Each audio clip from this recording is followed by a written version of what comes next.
안녕하세요, 유수입니다. 오늘은 관계를 망치는 대화 습관이라는 주제로 함께 하겠습니다. 관계가 좋다, 원만하다. 그 의미가 뭘까요? 그 사람이 가진 게 많다는 뜻도 아니고, 뭐 잘생겼다거나, 뭐 백그라운드가 좋다, 이런 거랑도 비례하진 않습니다. 그죠? 누구랑도 둥글둥글 기분 좋게 잘 지낸다. 그런 이제 그 원만한 사람들의 특징은, 가장 큰 특징은 어디에 있을까요? 바로 말에 있습니다. 노력하지 않아도 자연스럽게 말 습관이 좋은 에너지로 작용해서 사람들과의 관계를 좋게 만든다는 거죠. 반대로 저 사람이랑 말만 하면 두세 마디만 하면 말이 안 통해. 말하기가 싫어져.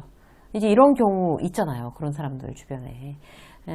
제일 문제는요. 매일 얼굴을 봐야 되는 가족이나 회사 동료면 참 이런 상황에서 난감하다는 거죠. 말하기가 싫어지면 점점 말을 안 하고 오해가 쌓이거나 그럼 더 말하기 싫어지고 어색해지고 악순환이에요. 그래서 뭐니 해도 말에 나쁜 습관이 있으면 안 됩니다. 말을 잘하려고 노력하는 것보다 나쁜 습관을 고치는 게 말에 있어서는 굉장히 중요해요. 오늘은 나한테 나쁜 말 습관이 중간에 한 번씩 튀어나오지 않나? 이걸 이제 점검하는 그런 시간을 갖도록 하겠습니다. 자, 이제 막 사람 막 진 빠지게 하는 그런 경우 있잖아요. 그래서 관계를 망치는 나쁜 습관. 첫 번째 뭔가 하면요. 말을 꼬아서 듣는 거예요. 의외로 많습니다. 가장 큰 문제는 꼬아서 듣는 사람은 자기가 꼬아 듣는 줄 잘 몰라요. 그러니까 듣는 것도 습관이거든요. 상대의 의도를 한번 꼬아서 듣고 이제 부정적으로 리액션 한다. 그러면 그 사람이랑 정말 말하고 싶어지지 않는 거죠. 구체적으로 예를 들어 볼게요. 말하면 짜증나는 꼬아서 듣기. 이제 회의 시간이에요. 다 끝나고 나서 동료가 이제 나가면서 이제 내가 이제 회의 진행자였어요. 근데 나한테 오늘 회의 진행 좋던데? 나름대로 칭찬을 하고 나간 거예요. 그런데 그 말 끝에 왜? 이전엔 별로였어? 내가 할 때? 이렇게 묻는 거. 이게 바로 꼬아 듣는 거예요. 다시는 그 사람이랑 내가 너랑 무슨 말을 하냐 얘기하고 싶지 않은 거죠. 자기 딴에는 이제 호의적으로 얘기하는 건데 칭찬이잖아요. 이 경우 말한 사람은 대꾸도 하기 싫어지는 거죠.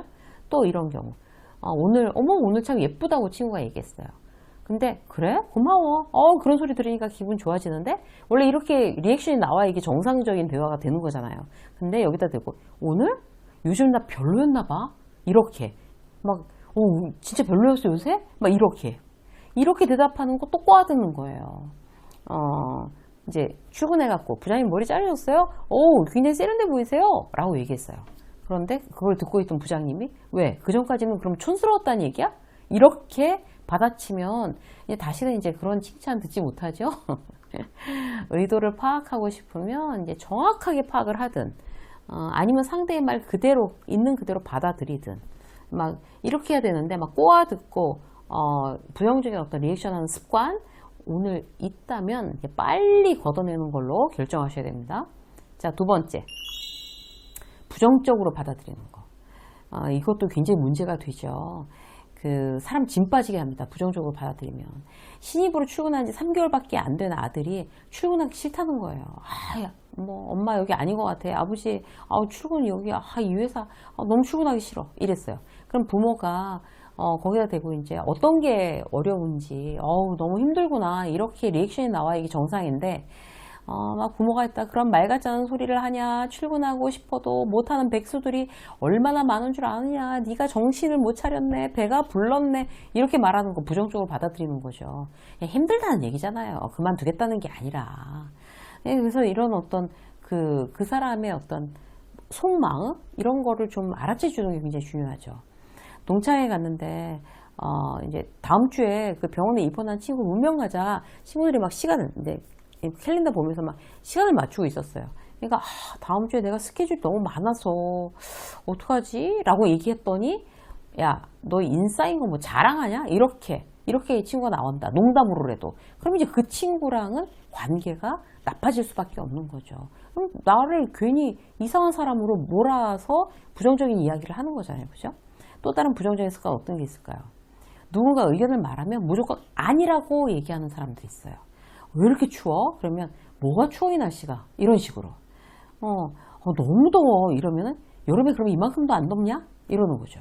요즘 한참 화제가 되고 있는 드라마를 막 저기 출근해갖고 그거 봤어? 와 장난 아니더라 이러면서 막 신나갖고 얘기하면 넌 한가해서 좋겠다 드라마도 보고 뭐 이렇게 얘기를 한다든지 특히 직장 상사 같은 경우 그 시간에 보고서를 고쳐 이 사람아 이렇게 구박하는 직장 상사 이거 다 습관이거든요. 이 습관을 무의식적으로라도 가지고 있다면 정말 스탑 하셔야 됩니다. 가장 이제 이걸 스탑하기 위해서 가장 좋은 방법은 뭘까요? 의식적으로 긍정적인 리액션을 하겠다고 원칙을 만드는 거예요. 예를 들어서 춥다고 하면 이제 막 날씨가 추우면 춥다고 하는 직원을 보면 어우 춥구나 뭐 따뜻한 거 한 잔 줄까? 뭐 이렇게 난 무조건 긍정적으로 리액션이다 이런 거 있잖아요. 9월인데 왜 아직도 이렇게 더워요? 라고 직원이 얘기하면 그러게 말이야 아이스 커피 한 잔 사줘? 막 이렇게 나는 무조건 긍정적으로 굉장히 내가 뭐 긍정적으로 반응할 수 없는 어떤 특별한 사안이 아니고서는 긍정적으로 반응한다. 이걸 원칙으로 삼으면 효과가 있습니다. 자, 세 번째. 정말 이렇게 사람 짐 빠지게 하고 관계가 나빠지게 하는 그런 대화 습관 세 번째 뭔가 하면요. 사소한 일에 목숨 거는 거예요. 그냥 넘어가도 되는데, 그냥 넘어가도 되는 건 그냥 넘어가자 이렇게 해야 되는데 사소한 거에 막 집착하는 경우. 정말 힘들어지죠. 상대가 그러면. 사람이 이제 주변에 별로 없는 부장님이 계세요?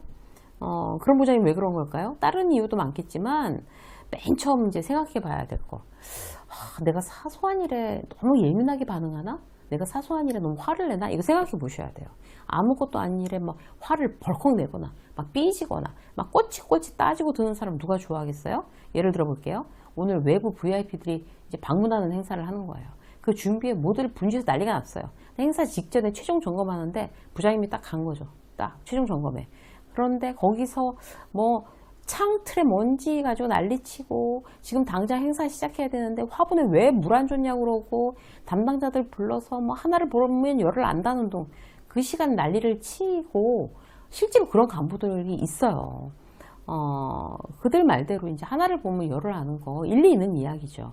근데 특히 리더의 경우는 사소한 일에 사로잡히면 안 됩니다. 그러니까 전체를 보는 눈을 가지고 전체를 얘기해야 되는 거죠. 아주 지엽적인 일에 건건이 트집 잡는 상황, 그걸 꼼꼼한 거라고 생각하는 리더들은 이제 착각입니다. 또 쉬운 예로 막 보고서에서 글자 크기, 색깔, 글꼴, 디자인 뭐 이런 거 그런 걸로 트집 잡는 경우가 이제 대표적인 예죠. 그 내용에 대해서 진짜 거기에 핵심을 제대로 담았는지 전체 그림을 먼저 그 컨텐츠에 대해서 코칭해주고 근데 글씨를 좀 키우는 게 더 낫지 않겠어? 이렇게 얘기를 해야 되는 거죠. 글씨만 얘기하고 끝내면 정말 실력 없는 리더로 보이는 거죠.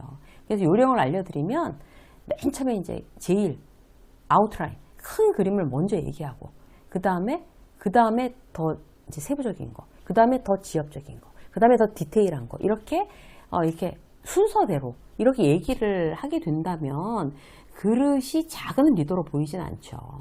큰 것부터 사소한 것으로 옮겨가면서 이렇게 이야기하는 거. 작은 일, 사소한 일을 먼저 물고 늘어지지 마십시오. 그게 관계를 망치고 내 이미지도 망치는 대화법이 됩니다.